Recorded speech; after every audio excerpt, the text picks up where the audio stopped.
Hello दोस्तों, आप सभी का बहुत बहुत स्वागत है सेम स्टोरी हॉरर चैनल पर। और आज मैं लेकर आ गया हूँ आप लोगों के लिए बिल्कुल रियल हॉरर स्टोरी। तो बने रहिएगा लास्ट तक। दोस्तों, आज की स्टोरी कुछ अलग होने वाली है, कुछ स्पेशल होने वाली है, क्योंकि इस बार कोई भूत नहीं है, भूत से भी बढ़कर है। अब वो क्या है तो आपको इस वीडियो में पता चलेगा।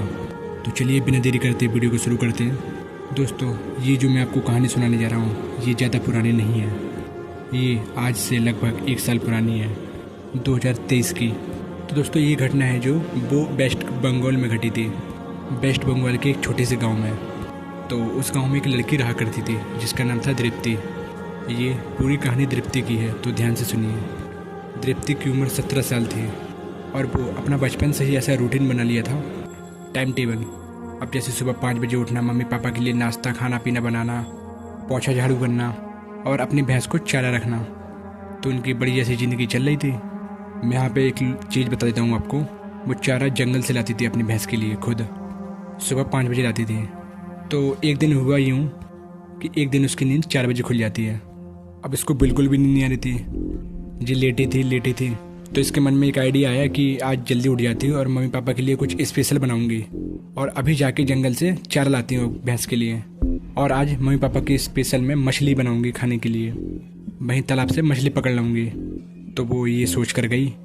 इसने अब मछली पकड़ने का कांटा उठाया और चली गई तालाब के पास और जाकर तालाब पे मछली पकड़ने लगी।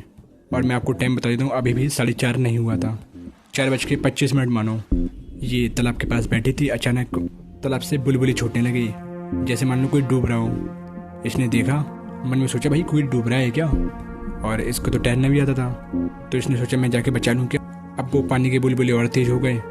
अब ये धीरे धीरे पानी के आगे बढ़ने लगी कि मैं जाके देखती हूँ कौन है, कोई बाकी में डूब तो नहीं रहा है, मैं उसको जाके बचाती हूँ। ये थोड़ा तालाब की ओर आगे गई और आधा पानी में चली गई।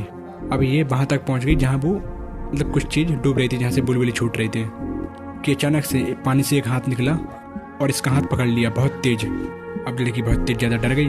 उसने कहा कौन है, मुझे छोड़ो। तो तालाब में से एक क्रीचर बाहर आया। मैं आप लोगों को उसका हुलिया बता देता हूँ। हुलिया उसका कुछ इस प्रकार था। उसकी हाइट 6 फुट और पूरा गंजा था। बड़ी बड़ी आँखें, बड़े बड़े दांत और उसके बड़े बड़े नाखून।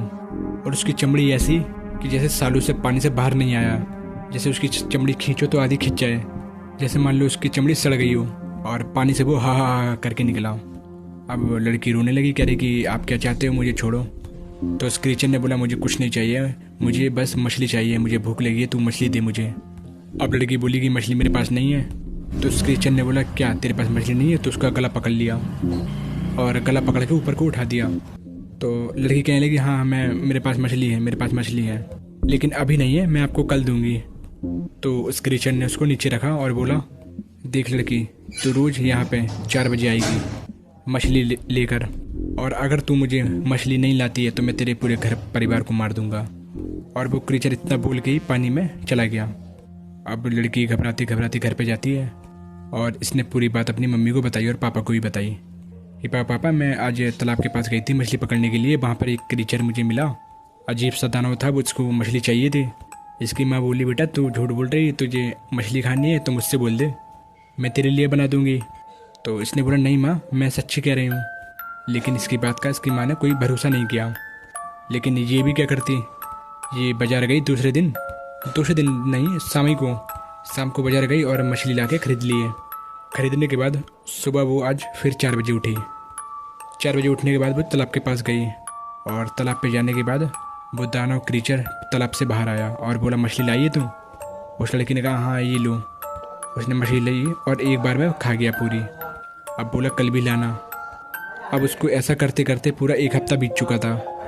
लेकिन एक दिन मार्केट में उसको मछली नहीं मिली। लड़की बड़ा परेशान हो जाती है कि भाई मछली मैं कहाँ से लाऊं। तो उसने मन में सोचा हटाओ यार, उसको थोड़ी मेरा घर मालूम है। लड़की अपने घर पे जाती है और सो जाती। उस लड़की ने सोचा कि मैं 4 बजे आज नहीं उठूंगी। जब दूसरा दिन हुआ, सुबह के 4 बज चुके थे, लेकिन वो नहीं उठी। 4:30 5 बज जाते हैं अब। और ये बात लड़की के दिमाग से निकल जाती है कि इतने में अचानक से गेट पे किसी ने ठक ठक ठक ठक ठक ठक। अब लड़की ने सोचा कि यार कौन है, सुबह से इतने टाइम आ गया। और ये बात टोटल लड़की के दिमाग से निकल चुकी थी। कितने में फिर से ठक ठक ठक ठक ठक लड़की ने सोचा, अरे यार कौन है सुबह से यार। लड़की गेट पर जाती है और खोलती है कि साल हुए हुए एक व्यक्ति है, लंबा चौड़ा तकरीबन 6 फुट का, और हाथ में कटोरा लिए इसकी तरफ बढ़ा देता है। लड़की बोलने लगती है कि क्या यार बाबा, इतने सुबह से मांगने आए गए, अभी कुछ नहीं है, 10-11 बजे आना। तो उसने अपने शरीर से वो साल हटाया और चिल्लाया, ए मछली दे मुझे। ये लड़की देख के चौंक गई और वहीं पे बेहोश हो गई। अब इसकी हल्की हल्की आँख खुली तो देखा कोई मुझे घसीटते हुए ले जा रहा है। इसने देखा कि वही राक्षस दानव मेरा पैर पकड़ के उसी तालाब के पास ले जा रहा है। इसने बहुत कोशिश कर रही छुड़ाने की, लेकिन छूट नहीं पा रही उसकी गिरफ्त से। अब इसको ऊपर से 4-5 बाज आते हुए दिखे। इसने सोचा, लो अब मेरा खेल ख़त्म, ये मुझे मार देगा और ये बाज मुझे नोच नोच के खा जाएंगे। अब इसने सरेंडर कर दिया। वो बाज जोर जोर से आवाज़ करते हुए इसकी तरफ आ रहे थे। लड़की ने कहा, ऊपर से ये ठंडा ठंडा पानी, ये दानव और ये बाज, अब तो मेरा मरना क्लियर है। इस लड़की ने अपनी आंखें बंद कर ली। आंख बंद करने के 5 मिनट बाद ही कि दानव की चीखने की आवाज़ आती है, चिल्लाने की आवाज़ आती है, रोते हुए। इसने अपनी आंख खोली तो देखी कि वही बाज इसका शरीर नोच रहे हैं। कोई बाज इसका हाथ नोच रहा है, कोई सिर नोच रहा है।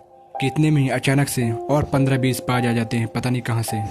इसका पूरा शरीर नोचने लगते हैं और उसके हाथ की पकड़ ढीली हो जाती है और ये लड़की छूट जाती है।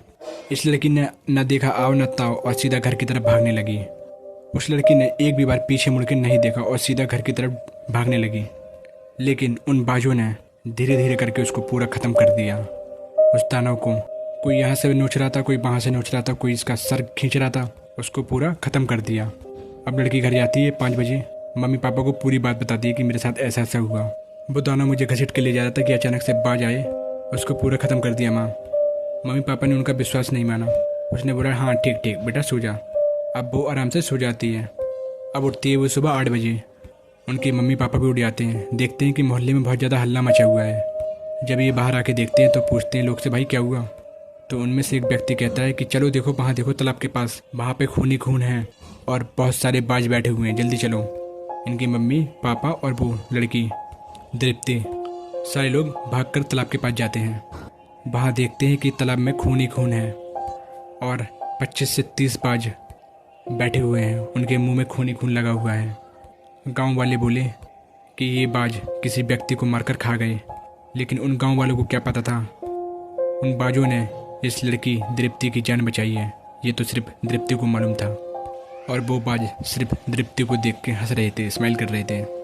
वो बाज और कोई नहीं, भगवान के भेजे हुए एक दूत थे बचाने के लिए, और वो उड़कर आसमान में गायब हो जाते हैं कहीं। अगर वो बाज नहीं होती तो आज दृप्ति जिंदा नहीं होती। और ये सब देखने के बाद दृप्ति अब दोबारा उस तालाब के पास कभी नहीं गई। और अब 5 बजे नहीं उठती है वो, अब सुबह के 7 बजे 6 बजे उठती है। तो दोस्तों बस आज का वीडियो यहीं समाप्त होता है। आशा करता हूँ आपको ये मेरी स्टोरी पसंद आई होगी, और अगर आपको अच्छी लगी ये वीडियो तो एक लाइक कर दीजिए। और आप लोग अगर मेरे चैनल पर नए हो तो चैनल को सब्सक्राइब कर दीजिए। और याद रहे, चैनल को सब्सक्राइब करते समय बेल आइकन ऑल पर कर दीजिए। इससे क्या होता है कि मेरी वीडियो का नोटिफिकेशन सबसे पहले आपके पास पहुंचेगा। तो दोस्तों मिलते हैं आपको ऐसी एक अगली वीडियो में, तब तक के लिए बाय।